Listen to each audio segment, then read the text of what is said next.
Hello, welcome back. This is week number 9 of teaching my daughter how to count with her fingers. This is week number 9 of the Guitar Gym for Rookies. Welcome back. If you're just joining us, awesome. If you've been with us for the long haul or just a couple of lessons throughout last 9 weeks, then hey, we're happy to have anybody here join.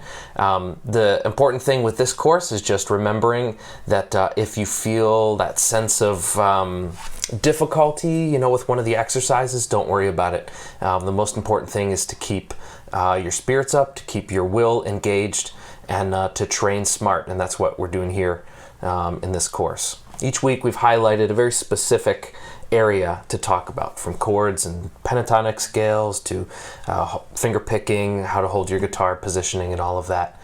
And it can be very overwhelming at the beginning of playing. You feel very excited and you want to learn all kinds of new things, but there's so many different areas that feel almost impossible. And so what we've done each week is sort of just go through and highlight a specific topic and sort of try to clear away any of the clutter and say, here's the core of the idea. Practice this specific thing. We'll practice it together, and then hopefully feel a little bit more confident when you come across these techniques and these ideas in the songs that you want to learn. Today, I'm very excited to do today because this is sort of the difference between really smoothing out your playing and really polishing it to a real good, clean shine. A lot of times as guitar players, we tend to want to get an idea under the fingers as quickly as possible. Then we want to play it as fast as possible, But we sort of lose some of those real little subtle sparkles and buffs and shines along the way. And I think what really can help enhance your playing is really taking a couple of minutes here to focus on some of those things, like your vibrato, neck bending. We're talking about slides and palm muting, harmonics, a couple of the things that really make guitar playing sort of personal. And everybody will have their own sort of little approach, especially when it comes to vibrato.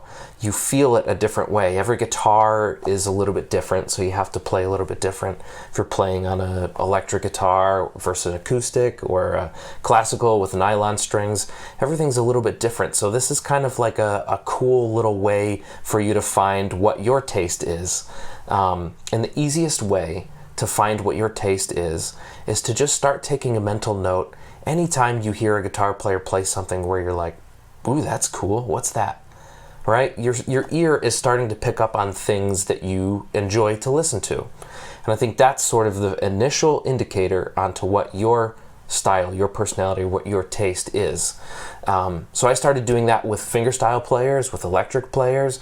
I really love the vibrato of like Yngwie Malmsteen with that really crazy vibrato, but then I loved hearing like Christopher Parkening play. That vibrato was a totally different thing, and so I started picking up what I liked about those different players, and then I started incorporating some of those into my playing, and then that's where I think some of my personality kind of gets intermingled into that. So anyway, what we want to go through today is we're going to do a rock guitar vibrato, a classical guitar, a B.B. King style vibrato, neck vibrato, and then we'll get into some string bending, pre-bends, pre-string bending, some sliding, palm muting, hammer-ons, pull-offs, and natural harmonics. All right, so there's the big idea of what we're doing today.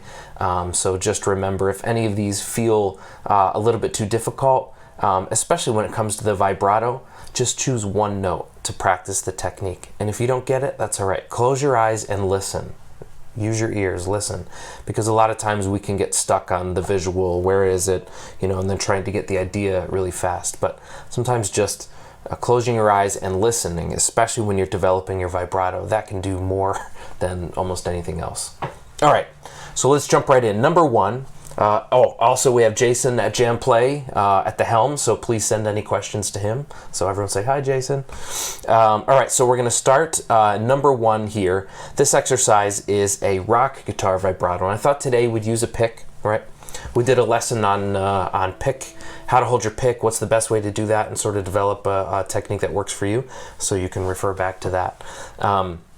This is basically just going to be, this first two exercises are just going to be in a standard A minor pentatonic. And I know I usually tend to shy away from this one just because like it's absolutely everywhere.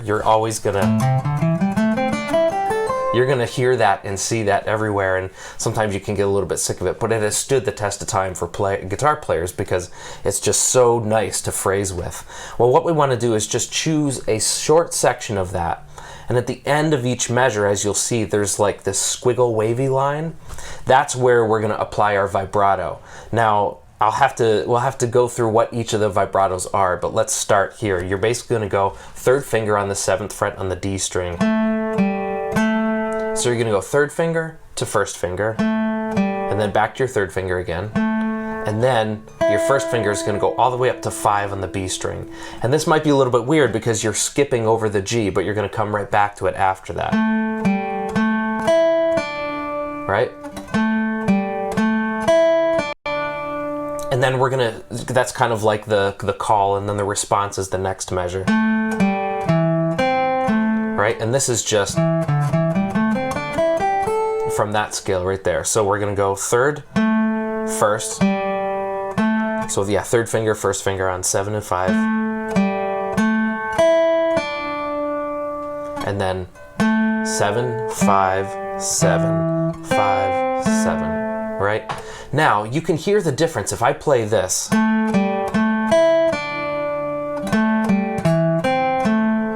I've played the notes, right?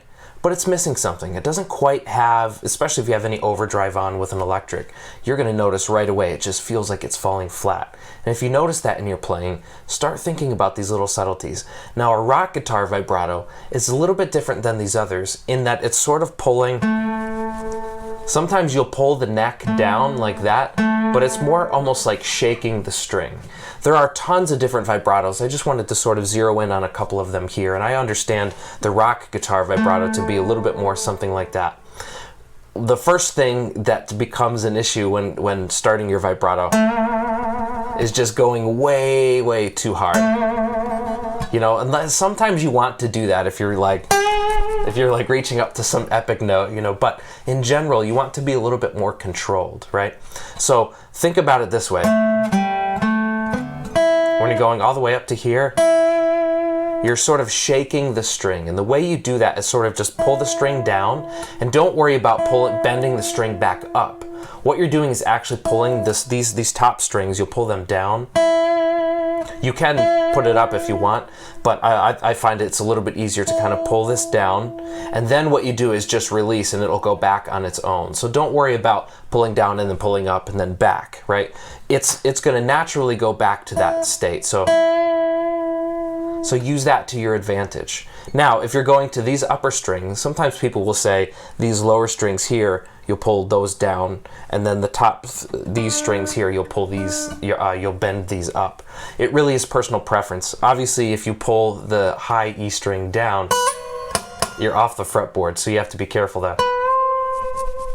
But so I tend to bend those up, and then the rest of them down just to get to that vibrato sound. But the idea here is just to pull and then allow it to go back to its natural state.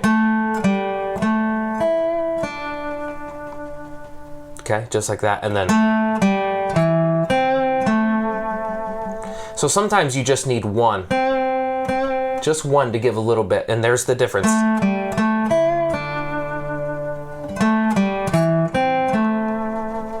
Right, there's the difference. So now we're going to try this together at 60 beats per minute. 1, 2, ready, go.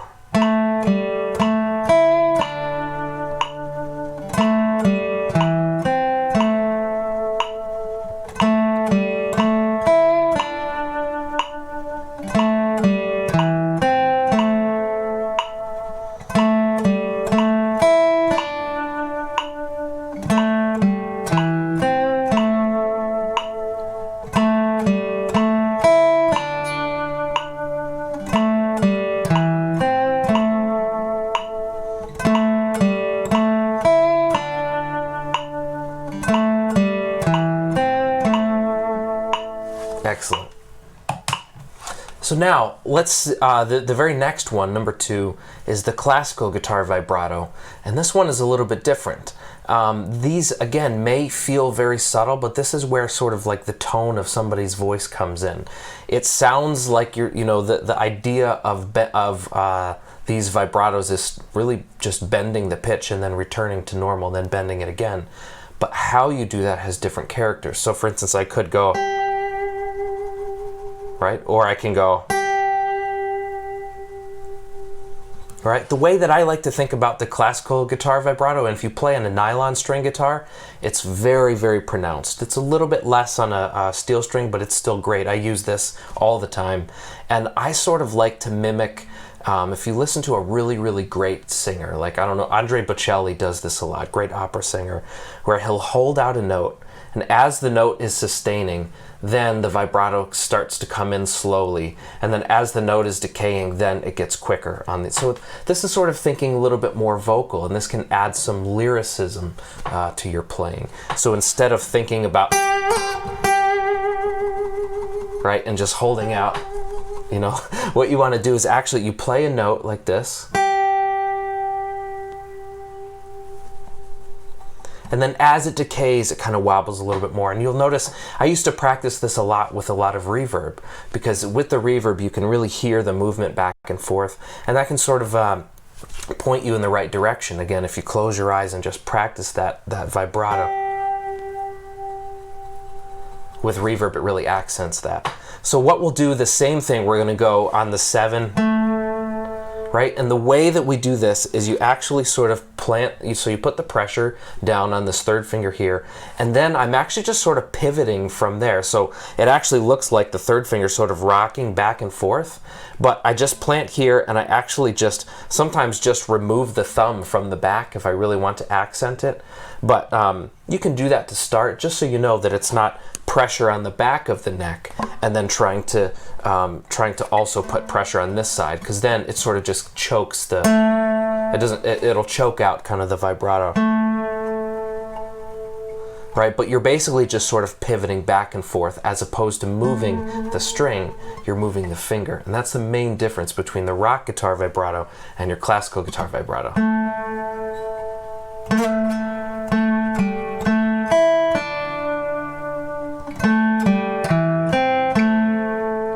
Where's the rock guitar? Right? And even if I do them at the same rate, or they sound different to me, and especially on this guitar, the classical guitar vibrato is like, that's all I need. That with some reverb, it's done. I'll do that for 2 hours.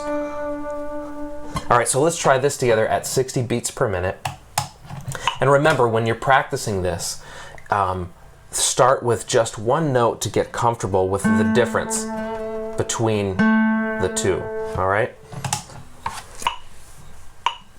1, 2, ready, go.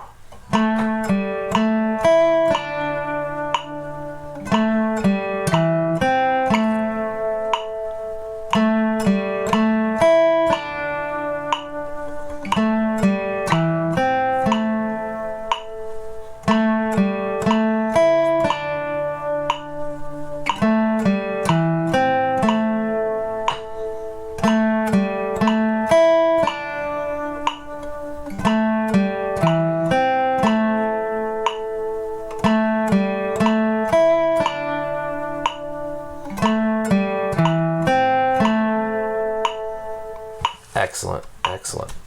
All right, and just always remember, if you have any questions about anything, type them into the wherever you are, and Jason will send them over to me here to answer them. All right, so we have those two. We have the rock guitar, the classical. Now I want to go to the B.B. King style. And what I love about this is there's a very distinct attitude, and as soon as you hear it, you're like, yes, that is B.B. King.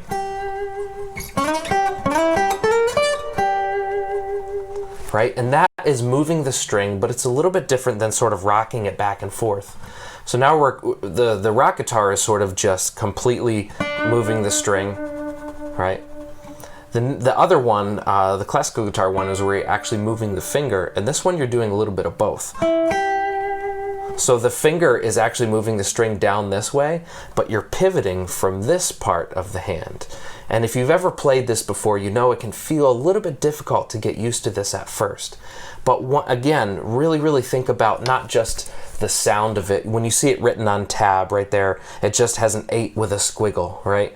That's really hard to interpret what that is. So you really have to rely on your ears and your heart, your feeling of how to get that sound. Right? And again, I tend to do the same thing, that as the note is decaying, I increase the rate of wobble on the vibrato. All right, so what we're gonna do here is you're gonna take your second finger and we're gonna start on the G and then go all the way up, right? You're gonna slide right into that note. And one thing that we'll notice about what slides that are coming up, we have a few more, but it's worth noting this now. Sometimes you'll find an issue when you're doing a slide. It sort of dies. The sound doesn't quite resonate. What you want to do, we've talked about making sure you don't put too much pressure down when you're playing, but this is one of those where you break the rule just a little bit. As you're sliding, press just a little bit more pressure. Put a little bit more pressure, press a little bit harder. And what that does is actually carries the sound to the next note, right? And it's not just a fast, like you can do it slow.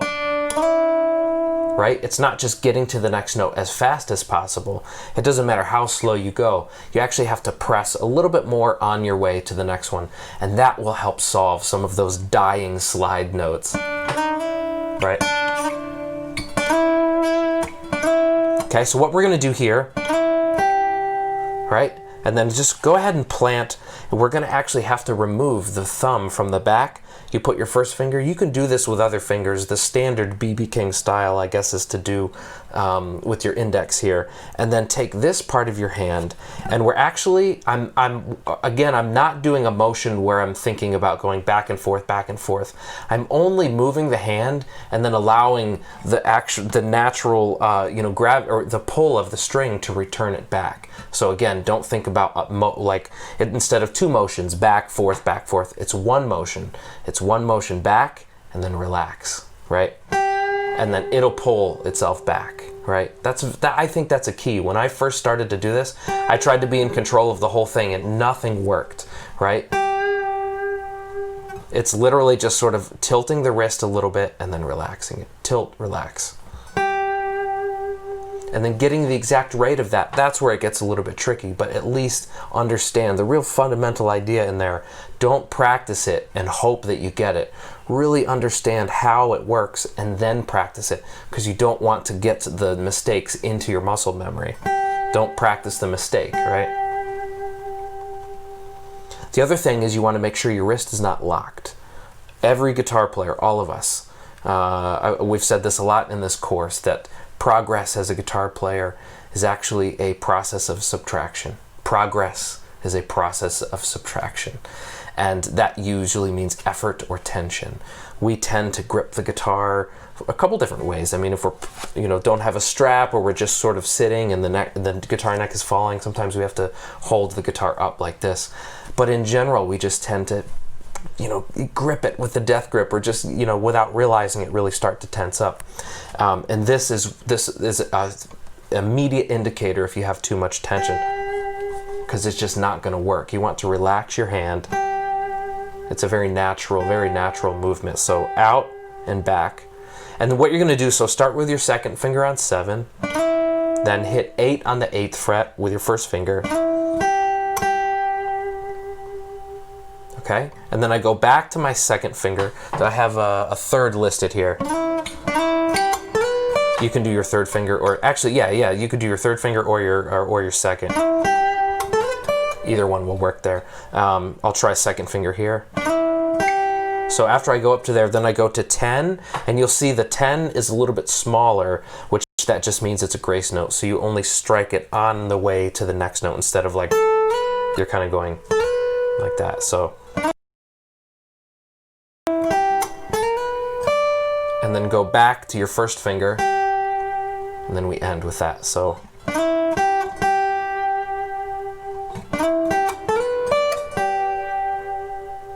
And remember, this is sort of like when you paint trim in your house. A little goes a long way, don't pour the whole gallon and try to, you know, you can do the whole house with almost like half a gallon, you know.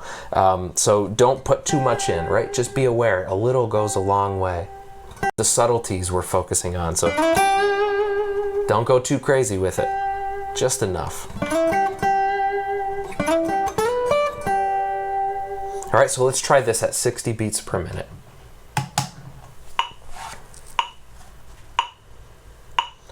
1, 2, ready, go.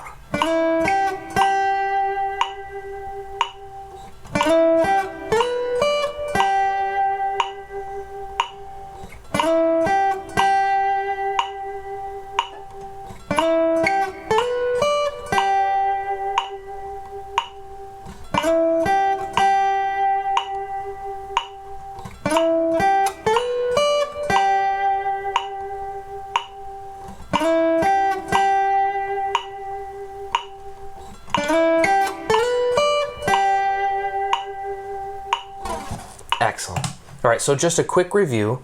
Let's go through the rock guitar version. Let's just try it on this note, the 7th fret here. So that one is just moving the string back and forth. Okay, the classical guitar one is the pivot. Right, and then the BB King is the one. Sometimes it's a little easier if you want to get a good rock guitar bend to actually have your first and your second fingers behind to just give a little bit extra backup, you know. But those are the 3 main differences there. Now this one, the number 4, is one that I like to use a lot because I think it gives a lot of character to a sound, and this really accents a lot of open strings. This is really good for fingerstyle, but you can certainly do it with a pick. This is called the neck vibrato. And I first heard this, I think Michael Hedges used to do this back in the day, and Pierre Bensouzan is a brilliant player. He does this a lot. And this is one of those techniques that really, it sounds almost like a whammy bar. And so if you have a whammy bar on a electric, then you can, you know, get the same thing. But again, I think that you're still doing, you're still sort of bending the pitch and returning, and each of the ways you do that has a slightly different flavor to it. So this one is where you actually take the neck, right? And I'm actually sort of bending back and forth. You don't want to go too far because obviously you don't want to just, you know, collapse your guitar unless it's supposed to, unless you have one of those ones that goes into a backpack. But the idea, what you want to do is actually stabilize the guitar with this arm here, and then what we're doing is I'm actually pulling the neck back but countering it on this end. So I'm sort of pulling, because if you just pull the guitar, it doesn't have the same effect. You actually want to move the neck slightly, and this is okay. You don't have to worry too much because it's a very slight, again, the same thing. We're not going crazy with the vibrato. It's just enough. And that gives you almost kind of a chorus effect, but you're in control of the duration of the entire rate of it. Right? Sometimes I like to finish a passage like this.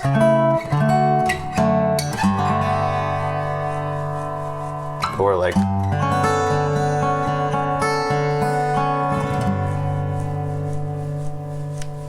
There's something about it that's very, instead of just sort of turning on a chorus pedal that will automatically do it, this has a very kind of interesting character to it that I just tend to use a lot. And I feel like those are the subtle things that come through in your playing that people are like, man, I want to listen to that again, because it feels more organic, right? It's not just the right frets. It's not just the right notes. It's actually choosing the right way and the colorful ways to play those right notes. I think that's what really separates good. That's the ambition all of us guitar players should have. It's like really making sure we play with color, you know, not just hitting the right frets. Okay, so what we're going to do here is a C major 7, and this is just going to help when we have these open strings.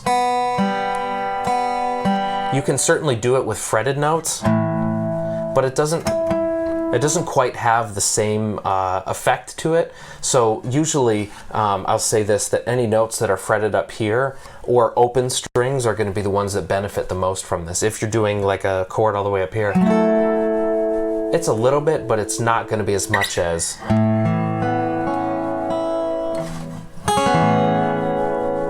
Right, that's going to have a little bit more character to it, these fretted notes and then the open string. So what we're going to do here, okay, question, can you play that last phrase again? Yes, was it the phrase, let me know which one that was. I think it was the phrase with the neck vibrato. Sorry, yeah, we have a question here from Jason. Play the last phrase again. Yeah, maybe that one, go over it real quick. Okay, yep. So what we're doing with this neck vibrato is, I was choosing a couple of different chords. This chord right here, this isn't on the exercise, but I did the second finger all the way up on the A string on the 9th fret, my first finger right here on the 7th fret of the D, and then your third finger on the 9th fret of the G, and then the 10th fret of the B. So I just did this, and this is just like an F minor there, F minor 7 there. And then what I'm gonna do here is actually I just went down to an A,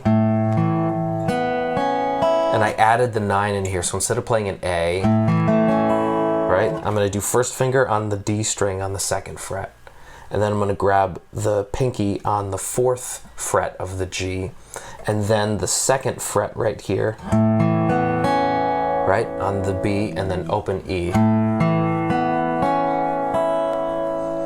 Right, and that's the beginning of starting to sort of get colorful chords mixed with sort of the color nuances.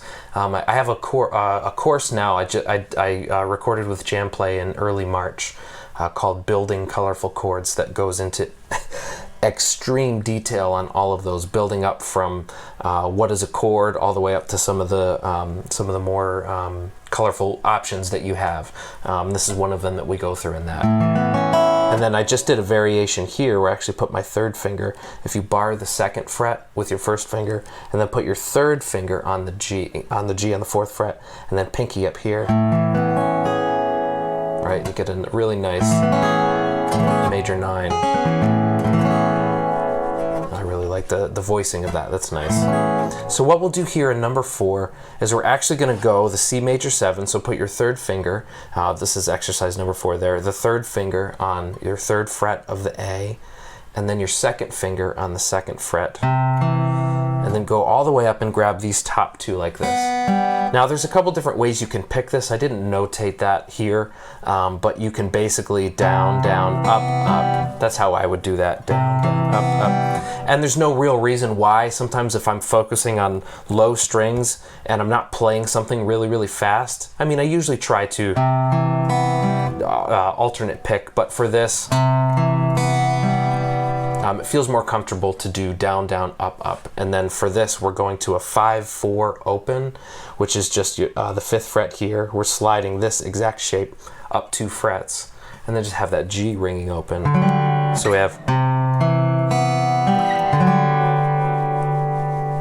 right? And then from there, remember, we're pulling this back, and it's the same motion. I hope that's a good concept today, that bending is not, there's not an effort in returning the note to its original. In the same way I'm not returning the neck when I'm doing the B.B. King, I'm not going up and down and down and down, right? It's actually bend and just release, right? Bend and release, and allow it naturally to go back to where you started,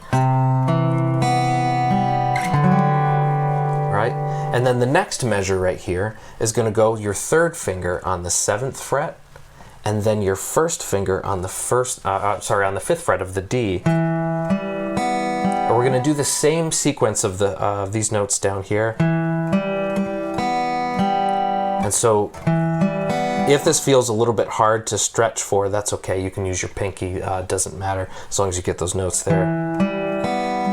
And then move this up 2 frets. So you have a 9-7 open.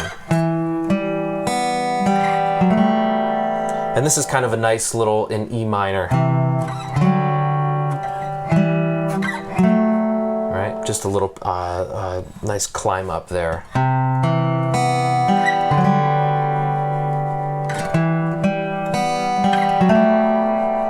Now, one thing that you'll notice is that we talked about how your high frets here don't benefit as much from that neck vibrato, but that final chord that we have there does have an open G. So your ear sort of hears it as all vibrato, right? It's not quite as pronounced, but the G really gives you the effect that the rest of the notes are sustaining there. So it's kind of a fun little mental ear trick there.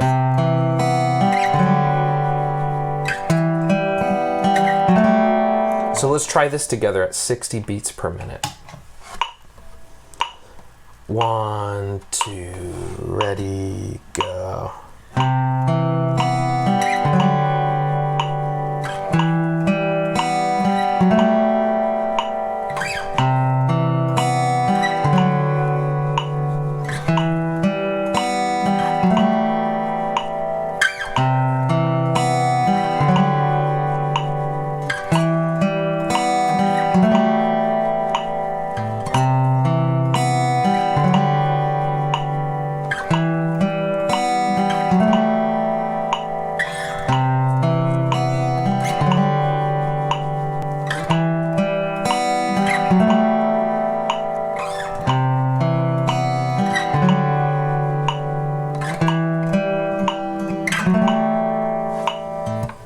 Excellent.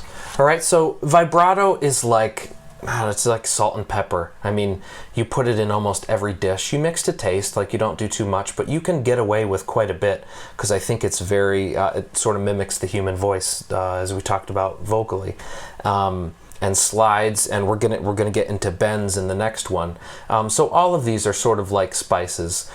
So you have to not put in too much, right? I've never in my life said, wow, that's too much cilantro, but I know some people who don't like it at all. So sometimes you have to just, even if you feel like, I really, really love to hear this, sometimes the restraint is actually more effective than just doing it crazy all the time, even if that's what you want to hear. All right, so string bending, number 5. And again, if there's any more questions, please let me know. String bending, this one right here, okay? So, I tend to, without realizing it too, just mix in some of these other, I don't know, when I'm playing pentatonics, it's like the rock guitar vibrato comes out. So choose whichever one you like to do throughout the rest of these exercises. But we're doing a half bend, and a half bend here is just talking about getting up to the pitch 1 fret above. So it would be a half step. If you do a whole step, then that would be matching the pitch all the way up. Now sometimes with these bends, you want just the attitude. You don't have to worry as much about getting directly to there. Like I used to practice with a tuner when I was really, really trying to drill.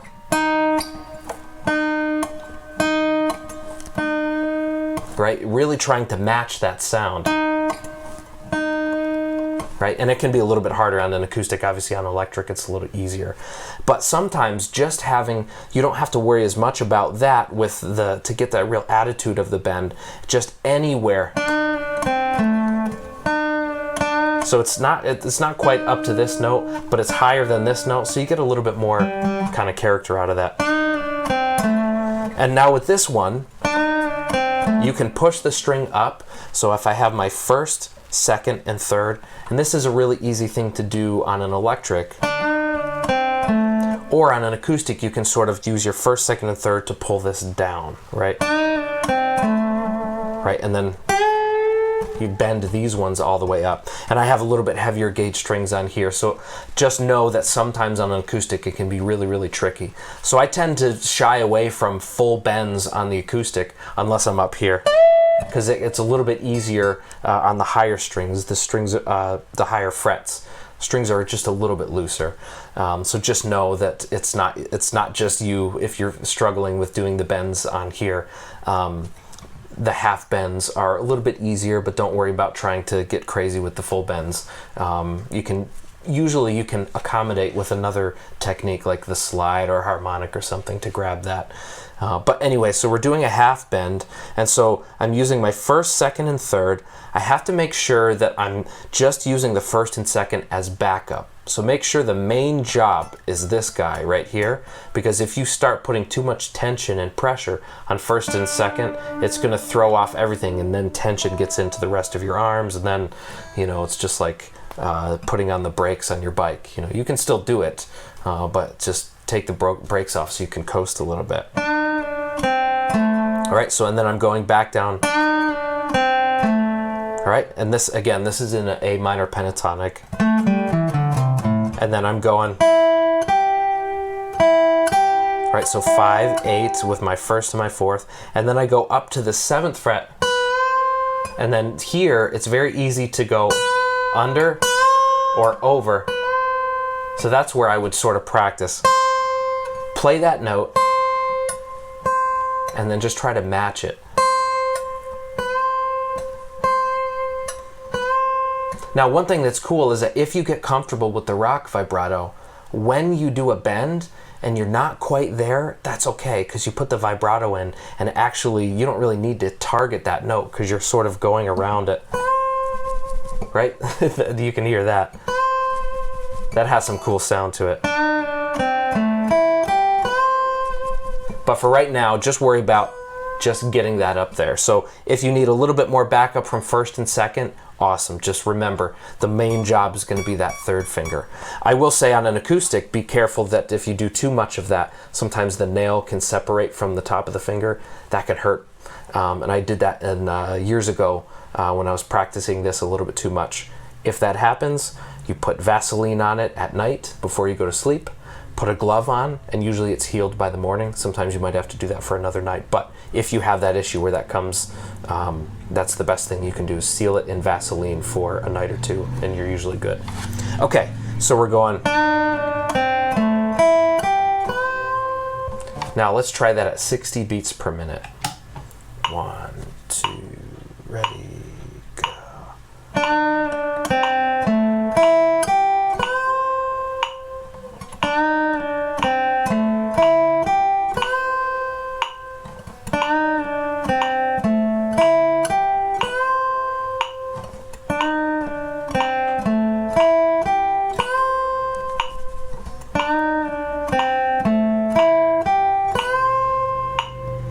There you go. So and I'm hearing as I'm playing that I need to go back to doing that with a tuner where I play this note and then go up to there,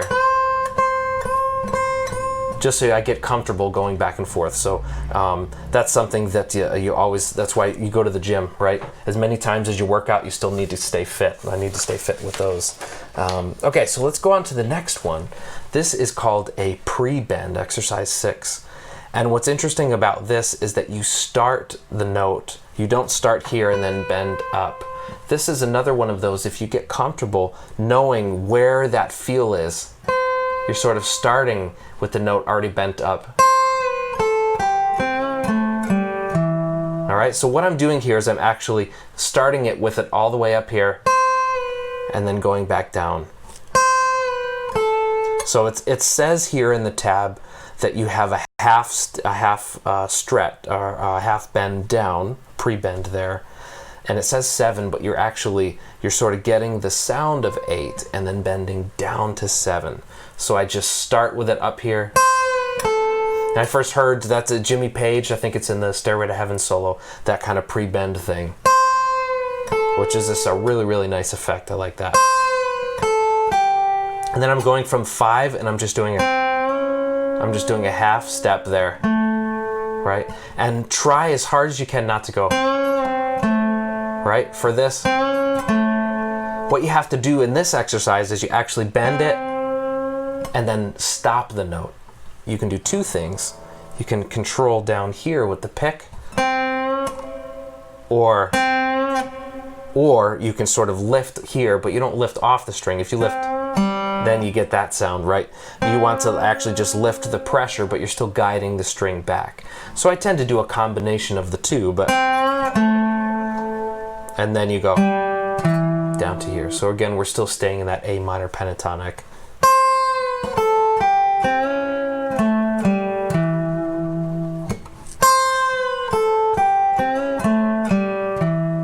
All right, let's try that. 60 beats per minute.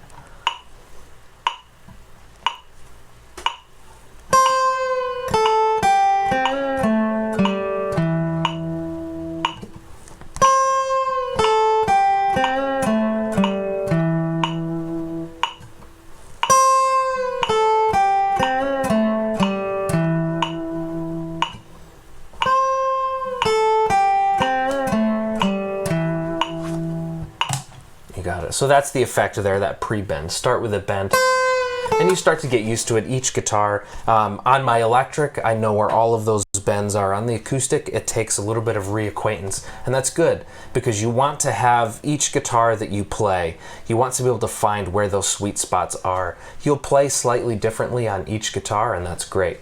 But when you have the idea, you're sort of mastering the technique, then you're sort of transcending whatever instrument it's on, and that's a good place to be. All right, let me know if there's any other questions as we keep progressing here. The next one, I want to talk about a grace note and a shift slide. So I touched on the grace note earlier. When you shift, right, sometimes you'll have a shift slide that goes, right, where you start with the note, slide up to the next one. Or this one is basically just, I'm starting, I pick on 7, but I'm actually targeting to hit the 9 there. Like, instead of, I'm going. So the difference here between the slide in the first measure there, that, and then the second measure is, so that's a good thing to just be aware of, those little slides, something like that, or be in control of the duration of each slide. Sometimes you want it just for effect or color on the note, but sometimes you want it for that sound as you shift positions.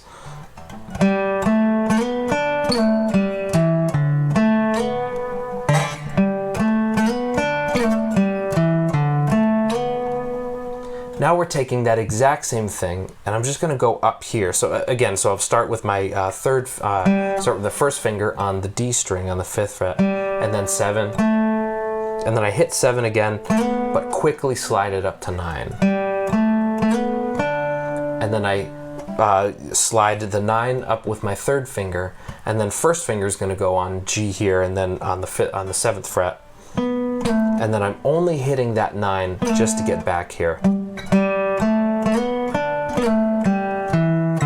Back to there, and now I'm going 7, and then basically a slower slide all the way up to there.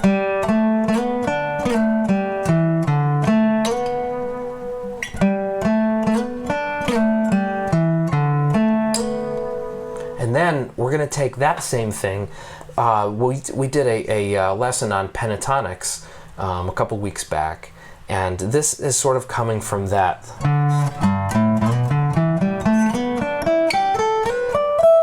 We've talked about doing one idea in 3 octaves. So we're just sort of reviewing, right? I have the G.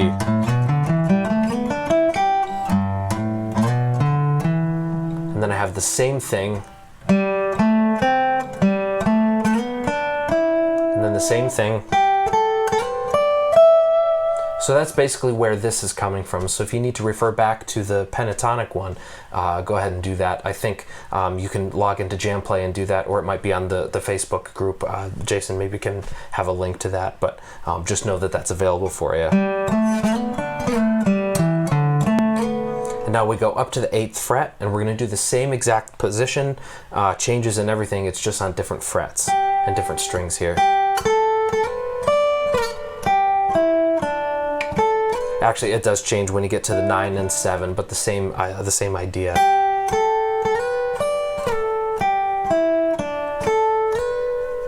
Okay.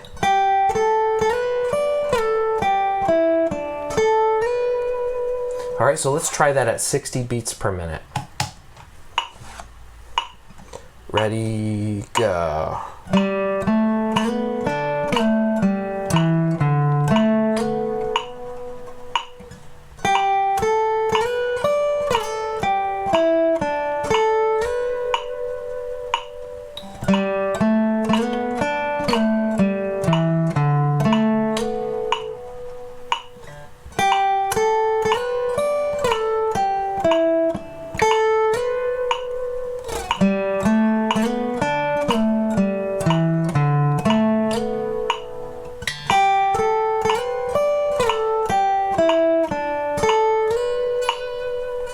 Excellent. All right, so we've done our vibrato, the four different vibratos. We've done the string bending up and down, and then the pre-bend effect. We have the sliding here, and on the next one, I want to actually get into palm muting, because this is another thing. It's not just like the Metallica. For metal, what you want to actually do is you can actually use this for an effect to grab, right? Sometimes having a palm muted bass notes, but have a ringing upper string, that can be a really nice effect.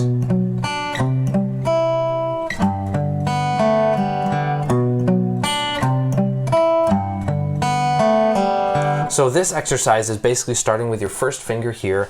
The palm muting down here, I should highlight this real quick. The palm muting on this hand is basically just this part. It's not really the palm, it's actually sort of the butt of the hand here, the end of this. And it's just ever so slightly choking back on the string. So it's just dampening the sound. You'll notice that this is another one of those close your eyes and use your ears, right? If you go too far, you choke the string, and you can actually see the movement. If you look really closely, when the string is ringing, you'll notice it waving back and forth, and as soon as you put the palm mute on, if it stops right away, right, then you know that you're actually choking it too much. So you just move it back ever so slightly, and if you still see it moving a little bit, that's usually a good range. And past that, just close your eyes and listen for that so it's not too choked. So what I'm doing is I'm taking my first finger here, okay? And I'm gonna go my first finger on the 2nd fret of the A, my 3rd finger on the 4th fret of the D, and then the 2nd all the way up here on the, this is a D note, but the B string 3rd fret, right? And all I'm doing here is kind of going down, down, up, just to give that accent a little bit more on that open string. All right, this is just a B minor triad. And then here, your first finger is going to go on the 3rd fret of the A, and then your 3rd finger goes on the D string on the 5th fret, and then your 4th finger all the way up here. All right, if you need to leave the strings in order to get to accent that other note, that's totally fine. I tend to do that if I'm doing some of those. Sometimes it's good just to practice the amount of coverage, I guess, on the palm, on the strings down here, so being in control of that. But either way is fine. And then all I'm doing here is going to a G. So I'm just doing the 2nd finger here on the 3rd fret of that low E, and then the D string here. And I'm skipping over the A and then skipping over the G. So that can be a little tricky. Down, down, up. And then I hit the 2nd fret here and pull that off. And then I pick the D down there.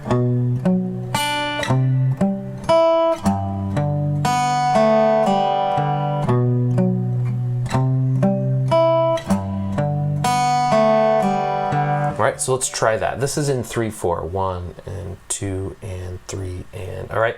Let's do that at 60 beats per minute.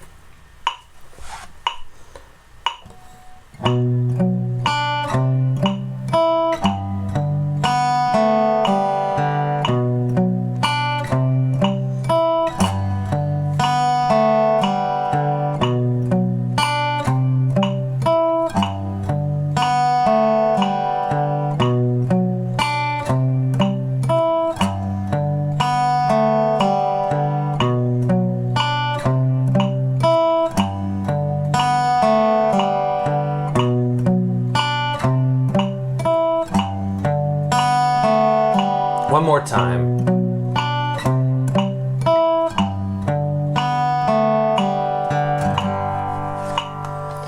Excellent. All right. Any questions here? No, okay. Thought I saw a question here. All right, so our final two ones, and I know that I'm throwing a lot at you today. I think a lot of this course we're sort of like each week really doing a deep dive into a lot of different categories, so it can get a little bit overwhelming. But if anything, pick one or two of these that you really feel sort of hit home, or something that sort of perked your ear just a little bit, and just practice that, and that's okay. So this is kind of like a buffet, looking at any focus on any of these things that we're going through today is going to make your playing feel a whole lot more expressive. So all right, so let's try here on number 9. Start with your pinky from here, and go the pinky on the 5th fret here, and this can feel like a little bit of a stretch to get from here down to the 2nd fret. So I'll say a couple of things about that. If you notice, us guitar players, we tend to favor this side of our hand. Okay, what that means is that anything on the 1st finger, it's usually easy to reach. 2nd finger gets a little bit tricky. 3rd finger, yes, and pinky, nah, he's out to lunch. There's no way he can reach it. So this requires a sort of different way of thinking about this. What you want to do is actually move your elbow in. So analyze wherever your elbow is. Analyze if your thumb is sort of hanging up too far above the neck. Just move it back, right? I usually say just line it up with wherever your middle finger goes, right? The middle finger's kind of down a little bit further here, so that's okay on the back. And then what you want to do is actually tilt your wrist just a little bit. So you'll notice that with this position here, the wrist is tilted back this way. But if you actually just give a little bit arch this way, you can naturally see the fingers, they give you just a little bit more reach, right? So now, if I sort of center the hand so that I start with the pinky here, and then pull that off to the 1st finger, it's a whole lot easier than trying to sort of start with the 1st finger and then hope you reach up the pinky, and then you usually want to give up past that point. So remember, elbow, thumb, wrist, and then you're usually good. It's those 3 things: elbow, thumb, wrist. I guess we should go large to small. So yeah, it's usually your elbow, wrist, thumb, one of those 3 things. So go from here and pull that off to the 2nd fret with your 1st finger. Just like that. So we have, and then you're going to go with your 1st finger on the 2nd fret.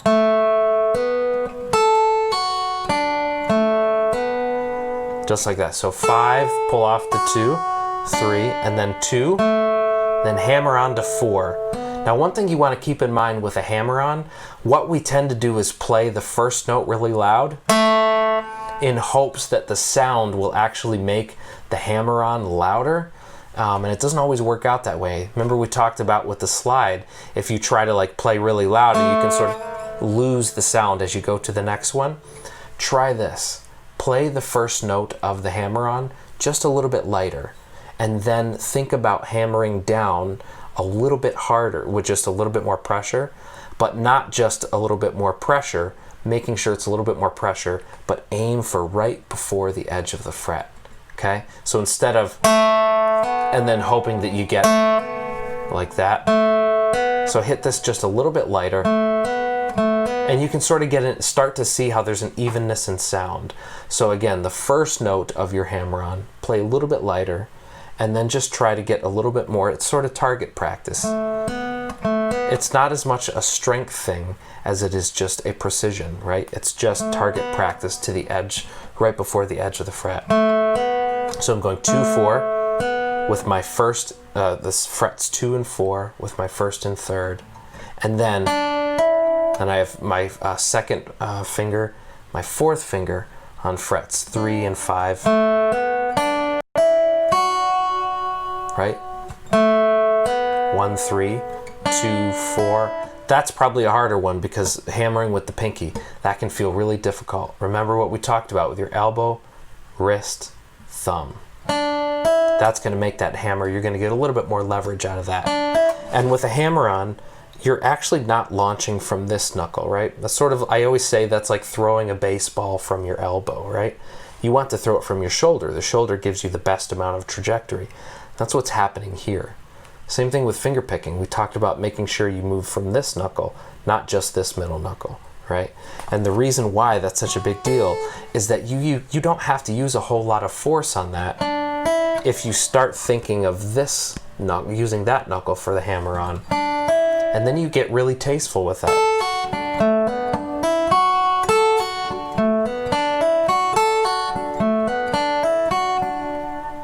All right, so now if you add in the hammer-on with that the vibrato there, whatever vibrato you choose, now you're starting to see how there's so many different colorful ways to play the same exact notes. You can play, right now, I'm already trying to color it. Or you could go.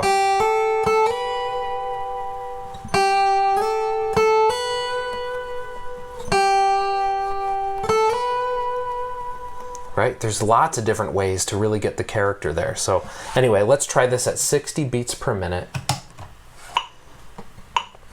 1, 2, ready, go. And I'll just kind of sustain a little bit at the end so we get back to the beginning.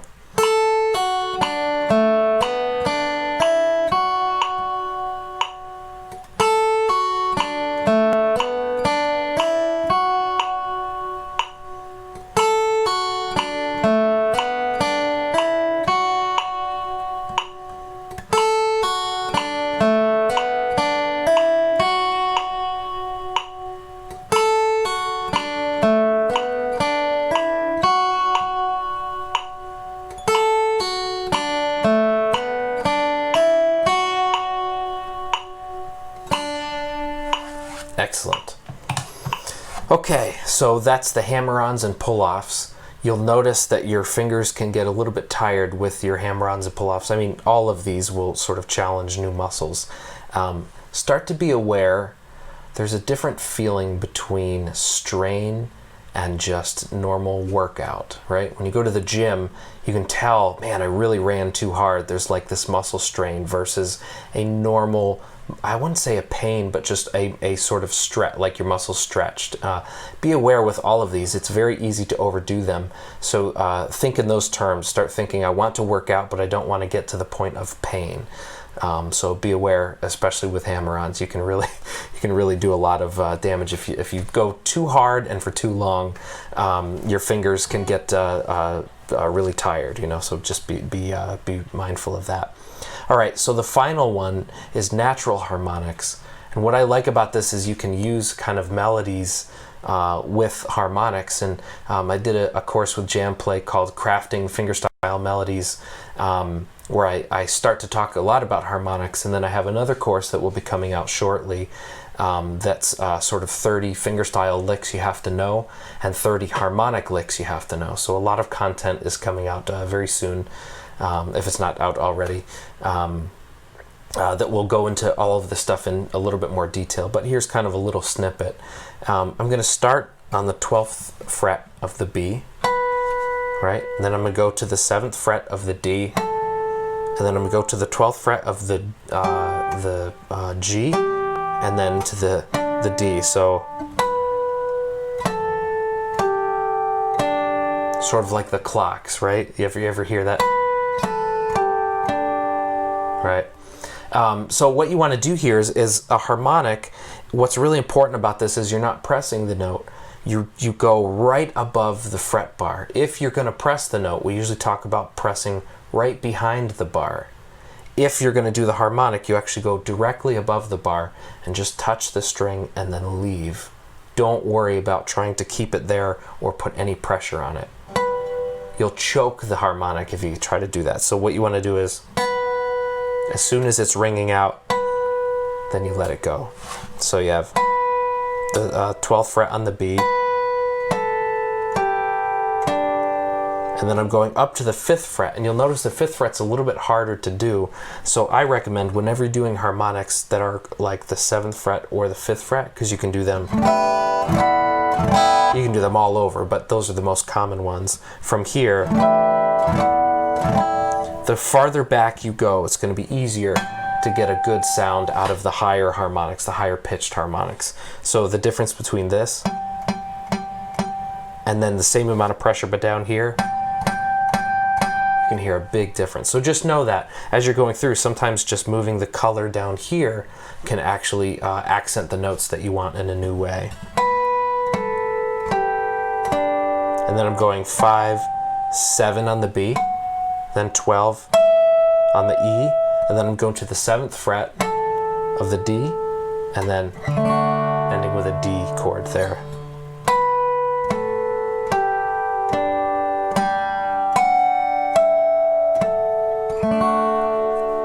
Just a really, really nice way. This is a different way of thinking about playing melodies.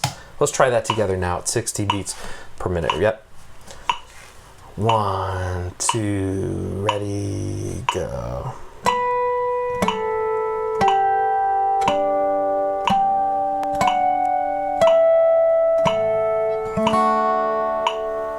Again.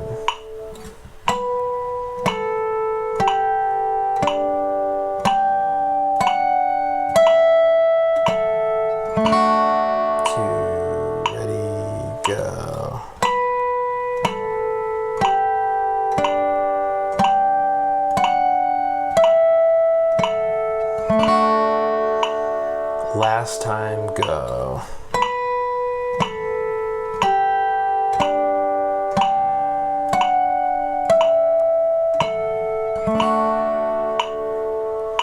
Excellent. All right. Let me know if there's any last questions here. But what I want to stress is that these are all of the ways that you can really bring some extra sparkle and personality to your playing. Don't get bogged down in trying to master all of them. Choose one or two that really sort of piqued your interest, and really spend time developing the feel, right? We talked about closing your eyes and using your mind and your heart, your ears to sort of develop the character of some of these techniques. They can be very tricky at first, but make sure you do that, and we have one final one next week. So I'm looking forward to that. I mean, it's sad as this has been a whirlwind of the last 10 weeks now, with 9 weeks today and then 10 weeks, but it's been fun throughout all of this to go through all of these cool ideas with you. And if you have any follow-up questions, always feel free to send me a message. So happy to be here, and I will see you next week. Thank you. Bye.